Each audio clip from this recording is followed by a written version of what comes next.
Hello dear students of class 10th, welcome to geography class. I hope all of you are doing well. Students, in this video, I shall be continuing with the third chapter of geography, that is water resources. So students, in the previous video, I had explained you about the social causes of opposition of multi-purpose projects, that why multi-purpose projects like dams, they are opposed socially. So basically I explained you that displacement of people was the main cause, as large number of people are displaced, especially the local people and the tribals. They are removed, their livelihood is completely removed. So this is the first reason why opposition is there, or people are not wanting to construct, people are opposing the construction of multi-purpose projects. And secondly, when they are displaced, they are not given proper compensation for their sacrifice. See, they have sacrificed their everything, they have left their home, their livelihood, but they are not given proper compensation for their sacrifice. So this is also one reason why multi-purpose projects are opposed. Then I explained you about agriculture, about uniformity in agriculture, that if water is available to the farmers, then they basically grow water intensive crops like wheat, rice, pulses and all are grown, but they are not grown in that on that scale. So this is also one of the reasons. Then socio-economic disparity. See, this is creating a wide gap between the rich and the poor. The rich are getting richer and the poor are getting poorer. How? See, the farmers who have their own land, they will be really benefited from dams, they will be benefited from the irrigation that they will get. So as a result of which they will be benefited, they will be in a positive side, on a positive side. Whereas if I talk about the farmers, the landless farmers or very small or poor farmers who do not have their own land, then they will not be benefited from such projects. So this is also one reason that why multi-purpose projects are opposed by people. Then it creates conflicts between people, between classes, between states, between countries. Yes, there are several conflicts for rivers, for dams. See, if I talk about the farmers, then farmers say that we need more water, we need irrigation, water for growing crops, so we need more water. But if I talk about the urban societies, the industrial societies, they tell that no, we need more water in order to grow, in order to set up power plants, in order to have electricity, for the supply of water for domestic purposes. So there is always a conflict between different classes, between different economies. So this is also one of the reasons why multi-purpose projects are opposed by people. Then students, I told you that yes, there are number of reasons why multi-purpose projects are opposed, but there has to be an alternative for this. If multi-purpose projects will not be there, if construction of dams, canals will not be there, then how will the people get water? Because we are facing scarcity of water. It is there in there is not only in India but all over the world. People are facing scarcity of water to some extent. So what will be the solution to this if dams will not be there, if canals will not be there? Then I told you about rainwater harvesting. That means harvesting the rainwater. See, rainwater is just wasted. So why can't we harvest that water? Why can't we use that water for future use? That water can be definitely be used judiciously. So we can store that water and that water can be further used for several purposes. So this I explained you in the previous video. Then I explained you students, I told you that there are variations in rainwater harvesting. See, there are different techniques that are used in order to harvest water, in order to conserve or in order to store water. And this depends upon different areas, this depends upon various regions. See, everywhere the technique or the technology cannot be same, it cannot be uniform. depending upon the region, depending upon the areas. If I talk about the hilly areas, then there some other technique will be used. If I talk about the deserts like Rajasthan, then at that place another technique will be used. So the basic motive is to save water, is to conserve water. Technique can vary, it may cut this line.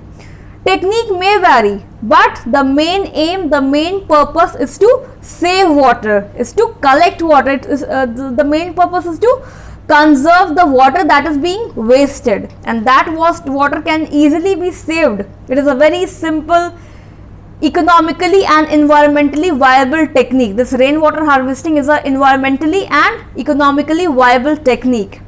So through this method we can save and conserve water, and as I told you that it differs from area to area or from region to region. So now I am going to explain you that which kind of technique or what kind of technique is used in different areas or different regions. So let's start with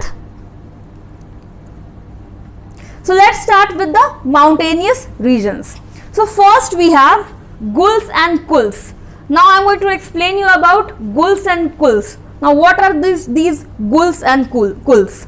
See, in mountainous regions of western Himalayas, people built diversion channels or impoundments. Impoundments are built where? They are built on the hilltops. Since I am talking about the mountainous regions, I am talking about the places where mountains are there, the places where hills are there. So how water can be saved there, how water can be conserved there? So people are saving water, they are collecting water on the hilltop. Now see how they are doing it. Suppose this is the hill or mountain. So this top part, the top part of the mountain or hill, that is cleared, okay, and that part can be used to store water. The top part can be used, impoundments are made, and a proper storage system is there, and in this storage, in this area, the water is saved, the water is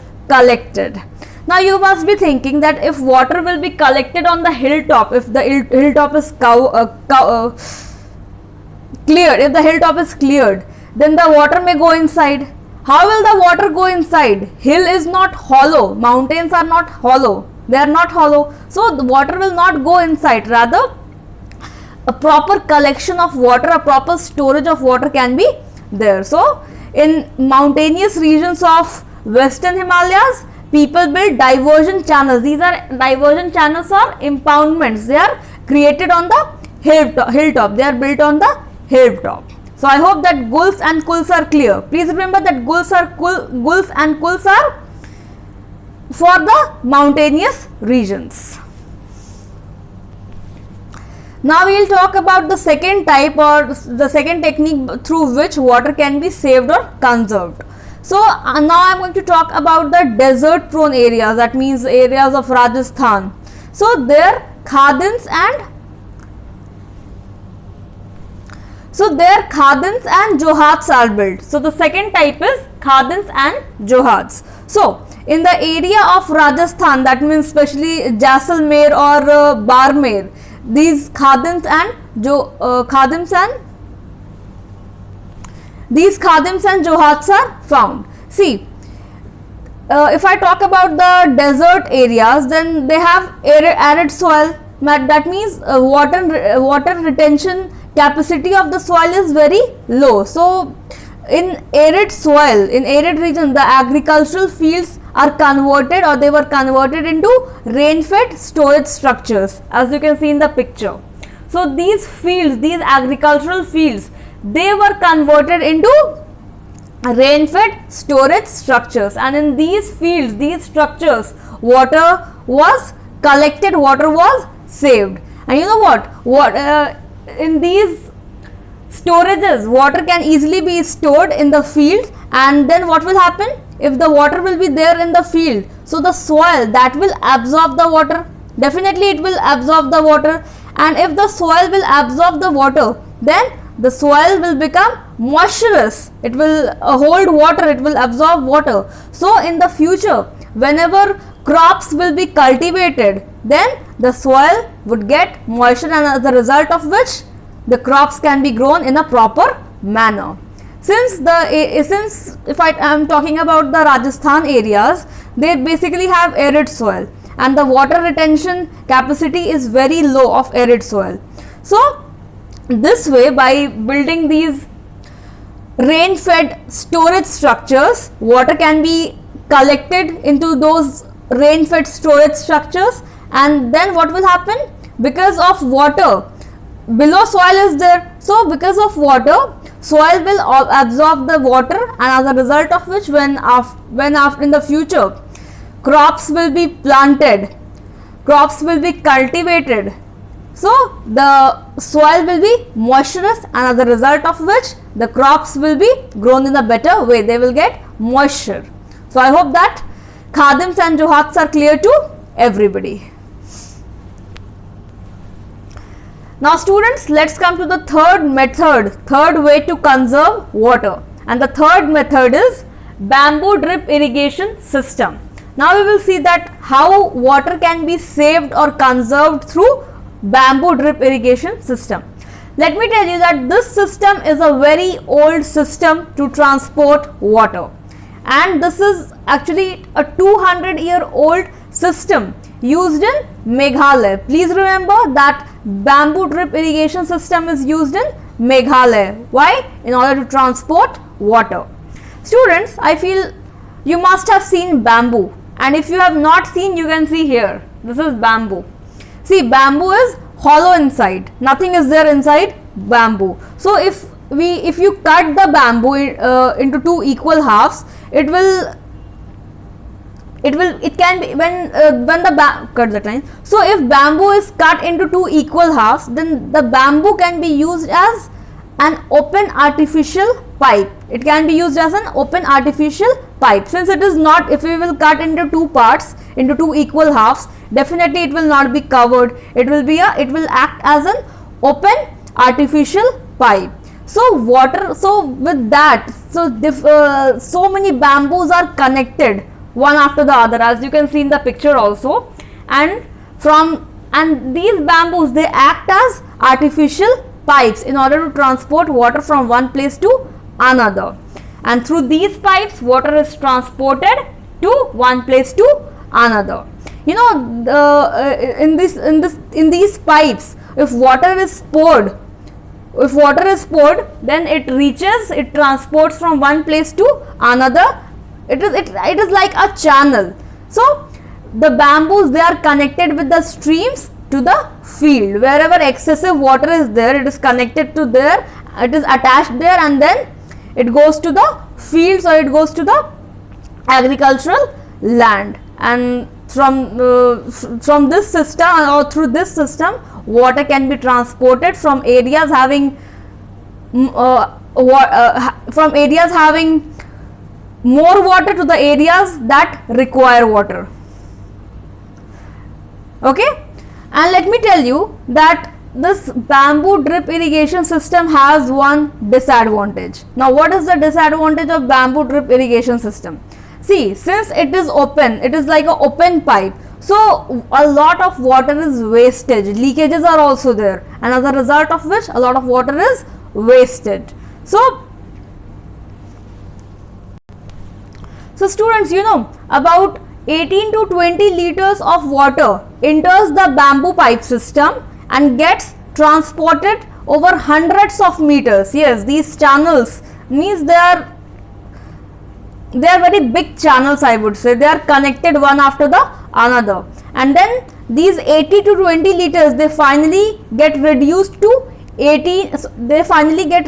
to 20 to 80 drops per minute at the site of the plant. Just imagine, 18 to 20 liters is reduced to 20 to 80 drops per minute. But as we say that something is better than nothing, So since all the water is wasted, so it is better that some water can be used. So these bamboos are connected to the streams, and from there the water passes, the water is being transported to the agricultural fields, and the area that require water in that area, that area can get water with the help of bamboo drip irrigation system. But please remember that this has a disadvantage or drawback, that a lot of water is wasted because it is open, it is not closed, right?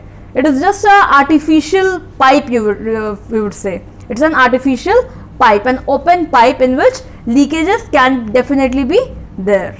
So I hope that this system of water conservation is clear to everybody.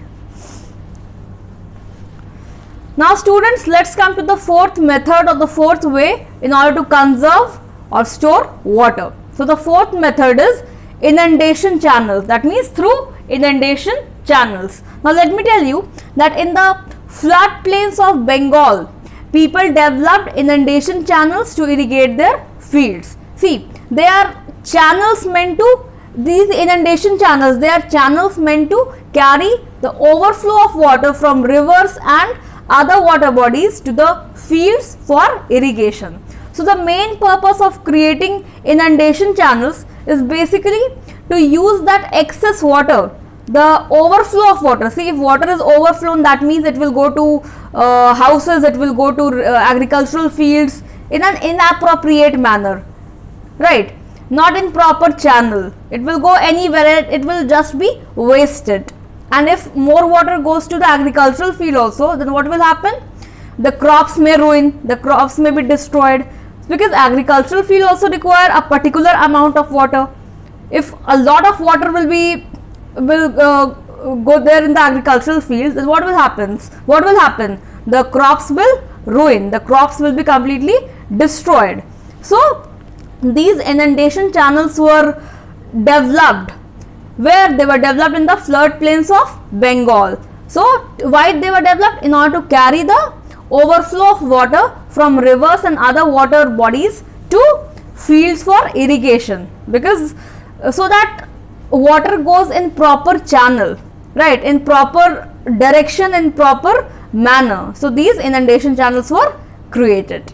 So I hope that till here all the points are clear, that in which area which type of storage or which type of technique is used in order to store, conserve and utilize water judiciously. Now students, in the next video I will be explaining you about rooftop rainwater harvesting. Okay, till then, thank you so much. Study properly, be healthy, be safe. See you in the next video. Thank you.